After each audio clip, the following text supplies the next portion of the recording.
नमस्कार दोस्तों। साइलेंट हिल की लीसा, डॉक्टर रिचर्ड ट्रैगर और पॉपी प्लेटाइम के हगी वगी को कैसे भूल सकते हैं? आज का वीडियो देखने के बाद आपको आसानी से नींद नहीं आएगी।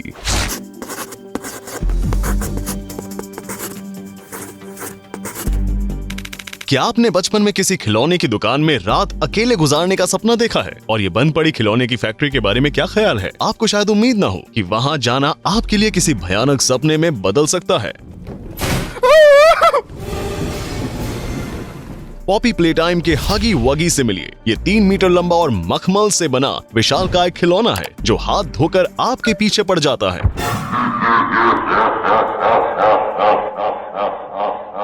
दुर्भाग्य से उसके इरादे बिल्कुल भी दोस्ताना नहीं है और रुकने की हिम्मत तो करिएगा ही नहीं। आप बिल्कुल भी नहीं जानना चाहेंगे कि पकड़ लेने पर हगी आपके साथ क्या करेगा। क्या आपको साइलेंट हिल के कोहरे में छुपी हुई सबसे डरावनी चीज याद है?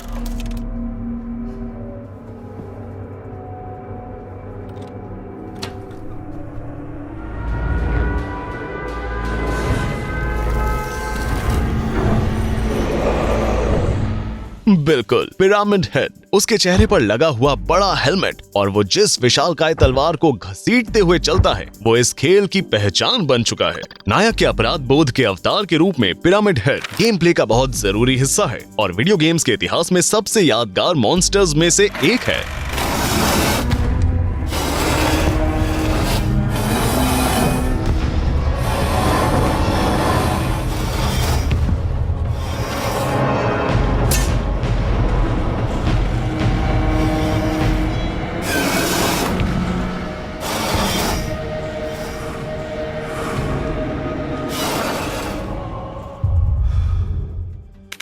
यहाँ पर एक डॉक्टर है जो कष्ट मिटाने की बजाय कष्ट देना चाहता है।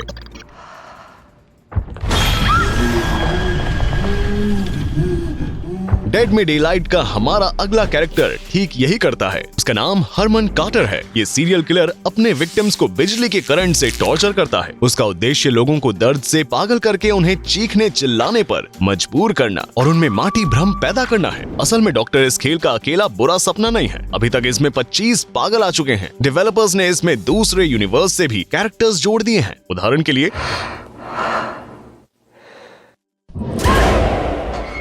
हथियारों में हैलोवीन से माइकल मायर्स या a nightmare on Elm street से फ्रेडी क्रूएगर से आपका सामना हो सकता है। और तो और इस गेम में आप फेमस विलेन के कैरेक्टर्स के भी अनुभव ले सकते हैं। इसमें हर एक पागल अपने आप में यूनिक है। कुछ कैरेक्टर्स निर्दयी होने में यकीन करते हैं तो कुछ अदृश्य होने की कोशिश करते हैं और आपको सीखना पड़ता है कि हर एक की विशेषताओं का उपयोग कैसे अपने फायदे के लिए करना है। पर याद रखें, हो सकता है आप बाद में चैन से सो ना सके। कभी कभी किसी से सिर्फ एक बार मिलने के बाद आप उसे जीवन भर नहीं भूल पाते हैं। रैट किंग वैसे ही कैरेक्टर्स में से एक है। लास्ट ऑफ अस पार्ट 2 का ये म्यूटेंट एक चलते फिरते बुरे सपने जैसा है। इस जीव को गेम का बॉस माना जाता है और यही पेशेंट जीरो भी है। और अगर आपको याद हो तो रैट किंग गजब की तेजी से दौड़ता है जो उसे और भी खतरनाक बनाता है।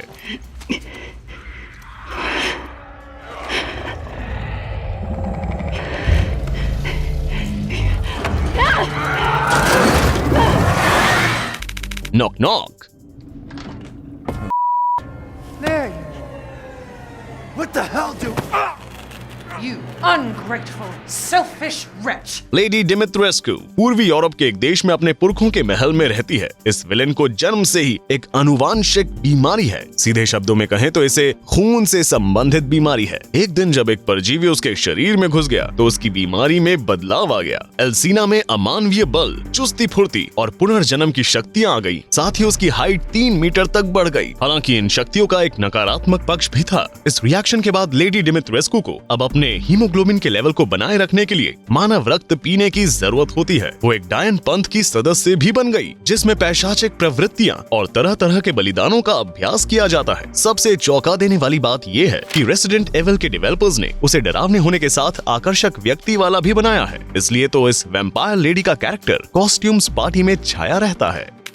अब हम मिलेंगे एल्मा वेड से, एक शक्तिशाली आत्मा जो हर कीमत पर उसके साथ बुरा करने वाले लोगों से बदला लेना चाहती है। असल में एल्मा का जन्म एक दुर्लभ मानसिक योग्यता के साथ हुआ था, जिसकी वजह से बहुत से वैज्ञानिकों का ध्यान आकर्षित हुआ। जब वो सिर्फ 3 साल की थी तभी से उस पर लगातार प्रयोग किए जाने लगे। कुछ सालों के बाद लड़की ने अपनी मानसिक शक्तियों से उनके मस्तिष्क पर हमला करने का फैसला किया और उन्हें बुरे सपने दिखा दिखाकर पागल कर दिया। 15 साल की आयु में उसने अपनी 2 प्रतिकृतियों को जन्म दिया, लेकिन उन्हें उससे दूर रखा गया। एल्मा ने उससे संपर्क करने की बहुत कोशिश की, पर सफल होने में 10 साल गुजर गए। परंतु इस सफल संपर्क के परिणाम स्वरूप कई लोगों की मौत हो गई और वैज्ञानिकों ने एल्मा का लाइफ सपोर्ट सिस्टम बंद करके इस प्रोजेक्ट को तुरंत बंद करने का फैसला किया। ऐसा कहा जाता है कि उसके बाद भी एल्मा का भौतिक शरीर 6 दिनों तक जीवित रहा, लेकिन उसकी दुष्ट आत्मा अभी भी प्रतिशोध की आग में जल रही है।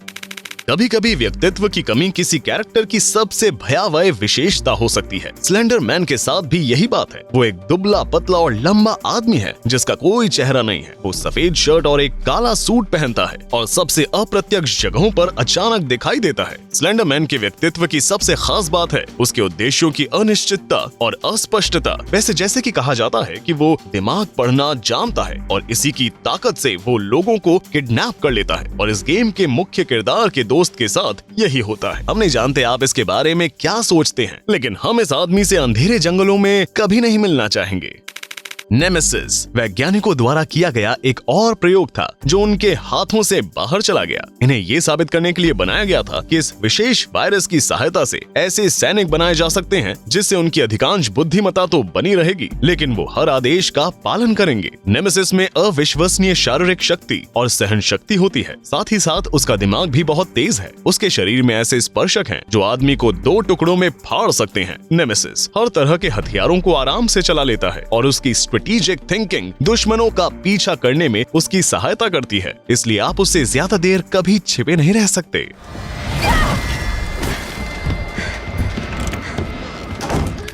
Double head. आपको लगेगा कि ये विलन हमारी लिस्ट का सबसे हानि रहित खलनायक है, क्योंकि ये किसी पर तब तक हमला नहीं करता जब तक आप इसके बहुत नजदीक नहीं पहुंच जाते। पर ये शायद पूरी तरह से सच नहीं है। ये खौफनाक संयुक्त जुड़वा बच्चे वयस्कों के हाथों के साथ गंदे चिथड़े पहने हुए हैं। दिखने में ये अच्छे बिल्कुल नहीं है। इसे अपने रास्ते से दूर रखने के लिए एक मजबूत धातु की पाइप सबसे अच्छा हथियार होता है। क्या आप जानते हैं कि हेलो यूनिवर्स में एक संक्रामक परजीवी है और जब ये परजीवी अपनी फाइनल स्टेज में पहुंचता है तो ये द ग्रेव माइंड नाम के एक जीव में बदल जाता है। ये विशाल जीव जिसके ऑक्टोपस की तरह हाथ हैं और इसके पास बुद्धि का खतरनाक लेवल है। अपनी सत्ता के विस्तार की इच्छा से प्रेरित द ग्रेव माइंड बहुत ही चालाक है और छल कपट करने में माहिर है। साथ ही वो ग्रहों को नष्ट करने का भी क्षमता रखता है। कुल मिलाकर वो एक ऐसा प्राणी है जिसे हम पृथ्वी पर कभी नहीं देखना चाहेंगे। And this one's great journey are the same. Laura Victoriano का कैरेक्टर जो द एविल विदिन गेम का है वास्तव में खलनायक नहीं है। आखिरकार वो अपने भाई के दिमाग में ही प्रकट होती है जिस पर बदला लेने का जुनून सवार है। असल में लॉरा और उसका भाई बहुत करीब थे और जब उनकी फैमिली अपने नए घर में शिफ्ट हुई तो स्थानीय किसानों ने ईर्ष्यावश उनके खलिहान में आग लगा दी। उस समय बच्चे अंदर ही थे। लॉरा और उसके भाई रूबेन ने ऊपर लगी खिड़की से भागने की कोशिश की। हालांकि उसका भाई पहले ही घायल हो चुका था, पर लॉरा ने उसे जैसे तैसे बाहर निकाल दिया। लॉरा खुद इस आग में मर गई, लेकिन उसकी साहसिक मौत उसे कम भयानक नहीं बनाती, कम से कम रूबेन के दिमाग में। Retrieved the rifle and shot his wife as she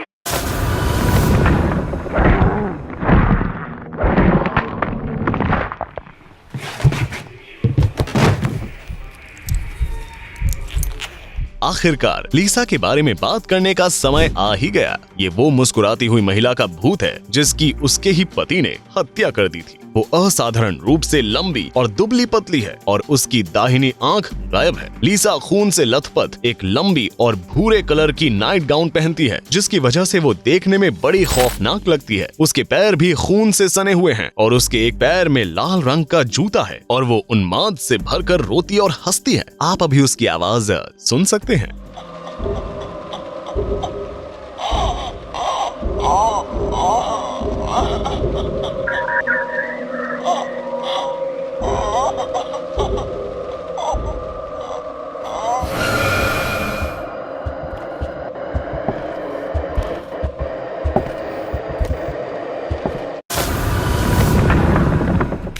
अब लुडविग से मिलते हैं, जो ब्लड बॉर्न वीडियो गेम का मानव और घोड़े का मिला जुला जीव है। वो पहले एक महान शिकारी हुआ करता था और शायद वो हीलिंग चर्च के शिकारियों के समूह का लीडर हुआ करता था। एक समय लुडविग एक वीर योद्धा के रूप में पहचाने जाते थे और लोग अपनी इच्छा से उनका अनुसरण करते थे। लेकिन ये सब तब बदल गया जब यारनाम शहर पर एक शैतान के श्राप ने कहर बरपा। शहर के इन्फेक्टेड हिस्सों को चर्च से अलग थलग करने और उन्हें जलाने पर मजबूर होना पड़ा और तब श्राप स्वीकार करने वाले लुडविग एक भयानक राक्षस में बदल गए।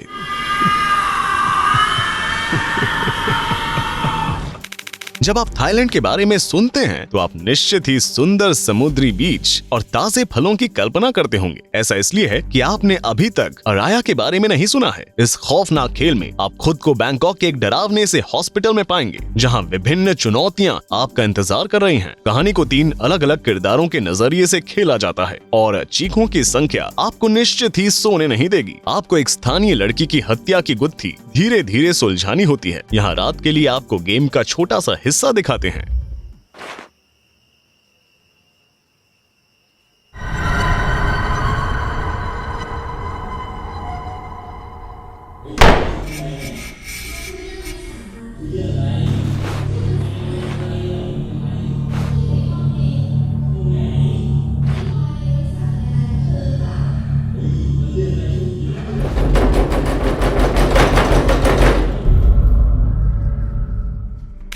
यदि आपने कभी आउटलास्ट खेला हो, निश्चित रूप से आपको कैंची प्रेमी डॉक्टर रिचर्ड ट्रैगर से मुठभेड़ याद होगी। अपने ही क्लिनिक में मरीज बनाने से पहले वो एक खतरनाक आदमी थे। मुरकॉफ कॉर्पोरेशन में काम करते हुए वो दूसरों के खिलाफ साजिश रच रहा था और जब उसने अपना पर्दाफाश होते देखा तो अपने ही सहयोगी पर हमला कर दिया। लेकिन उसका ये हताशा से भरा हमला असफल हो गया। इस हमले के दौरान उसका चेहरा बुरी तरह से विकृत हो गया और डॉक्टर अपने ही क्लिनिक में मरीज बनकर रह गया। वैसे उसे नोटिस ना किया जाए ये बहुत मुश्किल है, क्योंकि गेम में उसका कैरेक्टर सबसे ज्यादा शानदार है।